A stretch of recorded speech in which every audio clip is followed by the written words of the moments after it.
Hello friends, 16 सितंबर का first shift का paper analysis अपन इस वीडियो में करेंगे और जो पूछे गए हैं सबसे ज़्यादा क्वेश्चन अपन इसमें डिस्कस करेंगे और उनका विस्तार से एनालिसिस करेंगे। ओके, तो शुरू करते हैं।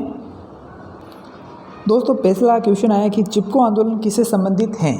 अब ये विस्तार से मैं बताऊंगा कि चिपको आंदोलन किसके संबंधित हैं। तो ये पर्यावरण और वनों की सुरक्षा से संबंधित था और पेड़ों की सुरक्षा से संबंधित था। ओके, और यहाँ पे विस्तार से समझे कि ये कब हुआ था। ये तो हुआ था 1973 में हुआ था। और कहाँ हुआ था?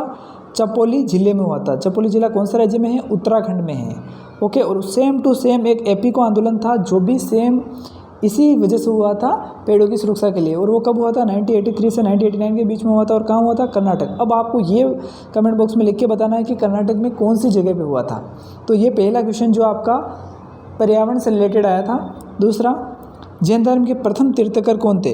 अब आपको पता हो तो पहले आया था कि वास्तविक संस्थापक कौन थे, और इसमें पूछ लिया कि जैन धर्म के प्रथम तीर्थकर कौन थे। तो जैन धर्म के बारे में बताया तो जैन धर्म के प्रथम तीर्थकर कौन थे? ऋषभ देव, और वही संस्थापक थे। और वास्तविक संस्थापक पूछा तो कौन है? महावीर स्वामी, और वो कौन से थे? 24वें नंबर के तीर्थकर थे। तो जैन धर्म के बारे में अणुव्रत कितने हैं? 5 हैं। सत्य, अहिंसा, आस्ते, अपरिग्रह और ब्रह्मचर्य। ब्रह्मचर्य को किसने ऐड किया था? महावीर स्वामी ने ऐड किया था। अगर आपको 22वें तीर्थकर और 2वें तीर्थकर का नाम अगर पता हो तो आप कमेंट बॉक्स में लिख के जरूर बताएं, और जैन धर्म के बारे में थोड़ा सा पढ़ के जाएं।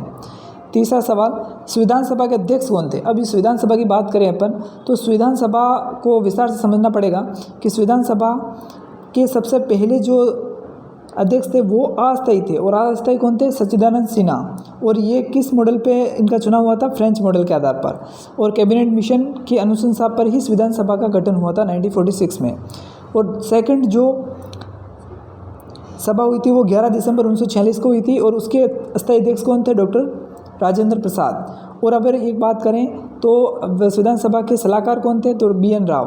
प्रारूप समिति के अध्यक्ष कौन थे? प्रारूप समिति के अध्यक्ष डॉक्टर भीमराव अम्बेडकर। और जितनी समितियाँ थी इसके बारे में आप थोड़ा सा पढ़ के जाएं, क्योंकि संविधान सभा से संबंधित एक क्वेश्चन आ रहे हैं। चौथा क्वेश्चन आपने ये आया था कि शंकराचार्य संस्कृत विश्वविद्यालय किस राज्य में है।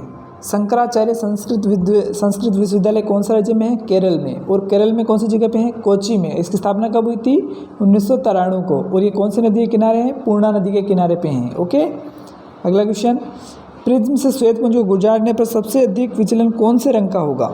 देखो, पहले तो एक सवाल आया था कि श्वेत पुंज को प्रिज्म से गुजारने पर कितने रंगों में विभक्त होगा, तो 7 रंगों में विभक्त होगा।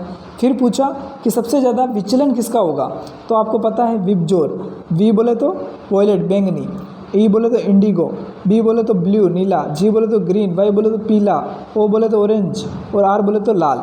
तो सबसे अधिक विचलन किसका है? बैंगनी का, और सबसे कम लाल का। अगर अपन को पूछ ले वेवलेंथ पूछे तो इस तरफ से बढ़ेगी, यानी सबसे कम वेवलेंथ किसकी होगी? बैंगनी की, और सबसे ज़्यादा वेवलेंथ किसकी होगी? लाल की। ये ध्यान रखने वाली बात है। प्रिज्म से संबंधित एक क्वेश्चन आ रहा है हर शिफ्ट में। अगला सवाल था कि धातुओं की अभिक्रियाशीलता से संबंधित था। सबसे ज़्यादा कौन सा धातु अभिक्रियाशील होता है? तो वो होता है अपने पास सोडियम।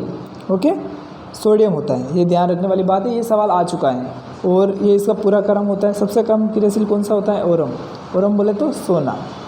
अगला सवाल आया था कि मेंडेलीव की आवर्त सारणी संबंधित आया था कि मेंडेलीव की आवर्त सारणी में किस वर्ष प्रकाशन हुआ था। मेंडेलीव की आवर्त सारणी कब प्रकाशन हुआ था? 1772 को। और कौन सी जर्मन पत्रिका में प्रकाशित हुआ था। और ये एक सवाल बहुत सारी बार पूछा हुआ है कि मेंडेलीव की आवर्त सारणी फेल क्यों हुई थी। अगर आपको पता हो तो कमेंट बॉक्स में लिख के जरूर बताएं। 2 रीज़न थे। एक तो था उसमें नोबल गैसेस के लिए कोई स्थान सुरक्षित नहीं था, और दूसरा था समय स्थानिकों के लिए कोई भी जगह नहीं रखी गई थी। ओके, अगला एक सवाल आया था UNEP का पूरा नाम बताइए।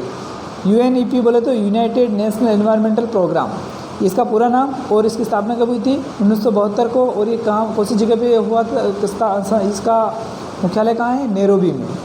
अगला सवाल, आवर्त सारणी में 7वें आवर्त में तत्वों की संख्या। ये देखो, पीरियोडिक टेबल से क्वेश्चन वापस आ गया, तो पीरियोडिक टेबल को आपको अच्छे से देख के जाना है। तो 32।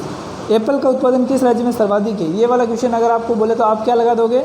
जम्मू कश्मीर। जबकि जम्मू कश्मीर ना होकर के क्या है? हिमाचल प्रदेश।